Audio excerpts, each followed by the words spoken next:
It's Melissa coming in doing a reading for the collective. I hope you're all keeping well. As usual, look, remember this is a collective reading, not a private one. So take what resonates and leave what doesn't. Okay. Let's see what message we have. My table's stuck. Let's see what message we have to the collective. That's too many decks of cards on the table. Weighing it down. What have we got?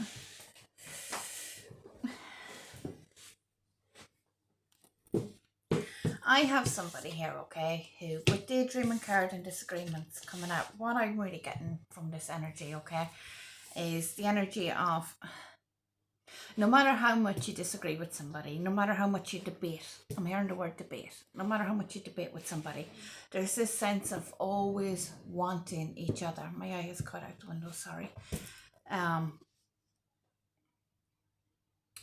You never feel like you're understood, but you always feel like you're longing for this person. You always feel like you're longing for this person to just understand how you feel, to see your point of view, to see your feelings on the matter. So there's a lot of misunderstandings happening here.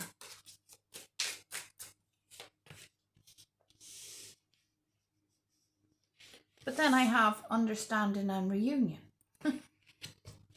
An understanding that brings in reunion, where this person is then able to see your side of the story, which brings in this reunion, this coming back together. It doesn't necessarily have to be of a romantic nature, where there's this sense of always coming back together that gives an understanding.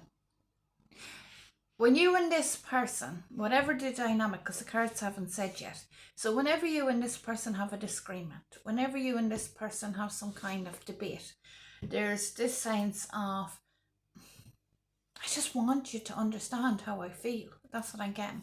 Just understand how I feel. Just see my point of view. It's like somebody in this connection feels like whenever they try, I'm hearing words get jumbled, words get mixed up. If you're trying to communicate with this person through written format, so be that text or email, for example, okay, or handwritten, whatever format in text, okay? Text has no tone, okay? There could be language barriers here, I'm getting as well for some people. So whatever it is that gets said can be interpreted in a different way. And the other person in this connection thinks that the person meant something else. So the feelings of the person who has sent this message or this communication, they feel like they're misunderstood, and it's a feeling of frustration. It's caused a separation. It's caused a divide here between these two people, and it was a misunderstanding, something being misinterpreted. But then I have this coming back together with understanding being involved, okay? This understanding being gained. And I'm hearing, why can't it just be understood at the beginning? But yeah, this happens, like this has happened quite a few times. This is an issue that's this dynamic is facing, let me say.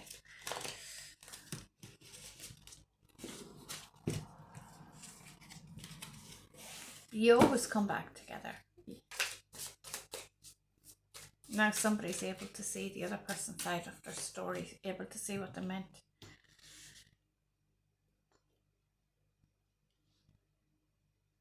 So somebody here was indecisive, and this person knows that being indecisive has hurt this other person, that it hurts this other person.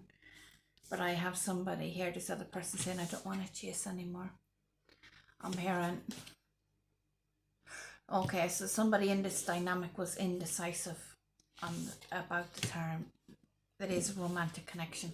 So somebody here was indecisive about what they wanted in terms of a connection, whether they wanted a connection or not, indecisive about what type, what format. I'm hearing that's very official.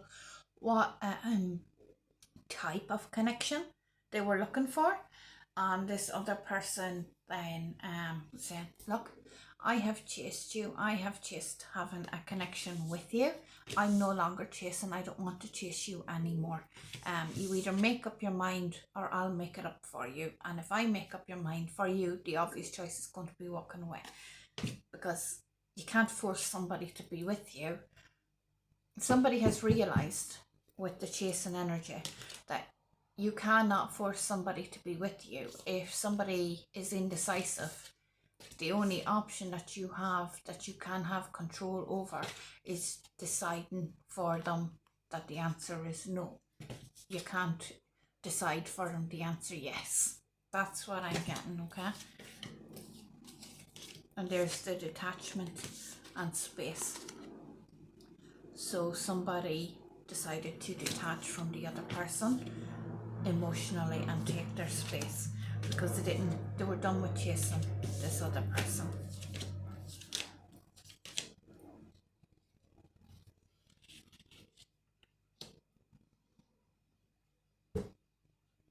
This person who detached was very unsatisfied, very unhappy with the way that things were going, because the other person always would escape. The other person always left when things started to get hard. So this other person wasn't willing to do the internal work that was necessary to bring about commitment, to bring about the connection. There was a soul contract that was at play between this couple. So somebody here, then you have the main card, which talks about I want to fix our connection, but you have the missed opportunity card coming out.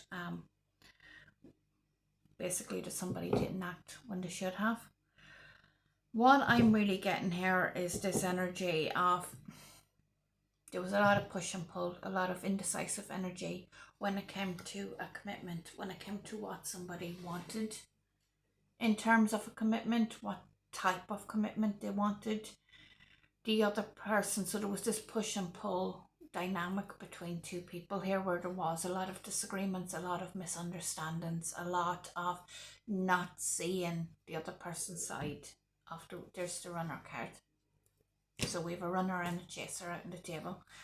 A lot of misunderstandings that happened in this connection that caused a lot of pulling away from each other, then coming back and going, you misunderstood me, I didn't mean that, but what was being said could have been construed in a different way, but I'm getting it on both sides, okay? I'm hearing excuse making. So somebody, I keep stopping and starting when I go to speak, so what I'm really getting from that is the energy of somebody correcting what they said, okay?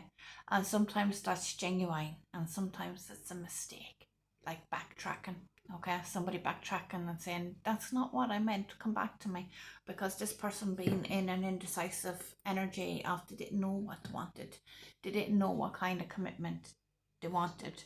So the other so they were in the runner energy, okay? But then the other person was constantly chasing them, constantly. I'm hearing seeking validation that their feelings were genuine, validation that this soul contract basically did exist, because they felt this soul contract. But the other person was constantly trying to escape that, constantly trying to escape their feelings, and then so this person would run and the other person would chase after them. But the person who's always been doing the chasing doesn't want to chase anymore. They're done. They feel done with it. They want to escape the situation because they're too unsatisfied with the way that things were going. So basically this person has burnt their bridges. This person now wants to mend things, wants, I'm hearing, meet up and mend things, fix things. But this is a missed opportunity. Yes, the soul contract did exist here, but this was the soul contract that this person who has now returned, the runner who has returned, now has to face the consequences of this being like a mixed opportunity, so that moving forward this person knows, right, you didn't decide what you wanted. You were too indecisive. You didn't take this opportunity when it was presented to you. You think twice the next time further on down the road is what that is the contract. That was the lesson that this person had to learn. Okay.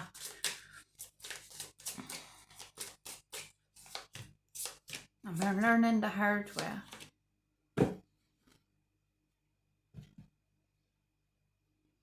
This person had to learn that they were self-sabotaging everything good that came into their life, everything that could have given them hope. If this person, so then if this is a missed opportunity big time, because this person could have had a beautiful connection, one that would have given them a lot of hope in life, one that would have given them a lot of good things, basically. This person has sabotaged, messed up a connection with somebody who was not going to give up on them easily, somebody who would have kept trying, is what I'm hearing, and they've damaged it. And now ye both are hurting from this situation. You both are, this person feels so guilty, or they will feel guilty coming up here in the very near future, because the bridge has been burnt, but it was actually meant to play out that way, because this is a lesson that this person had to learn when it comes to equal give and take in a connection. This is that lesson that this person has had to learn. I'm getting it. Look, you both had to learn this lesson about equal give and take, because the chaser chased too much, and they weren't getting equal back in return. They were pouring and pouring and pouring into a connection that they weren't getting enough back out of. And then the runner was not given to somebody who was pouring into them. So they've got this missed opportunity. So this is soul contract that existed in this connection. Why the pull was so strong in this connection, because you had the soul contract to learn this lesson from each other, so that you both can learn moving forward. Ye are both hurting from this situation, but because the soul contract is now up, somebody else will come into the picture and you'll both move on from this connection, because the purpose of the contract is now ended. Okay, but it explains, I think, sometimes if you understand what the lesson was in the connection, and that the soul contract is up, you know that it is now that, okay, I've learned my lesson from that. That's why this person came into my life, and knowing that it's okay to move on because that lesson has been learned. Okay, and I think that goes a long way towards the healing and closing chapters and stuff like that. So I hope that's helped somebody. Take care, guys.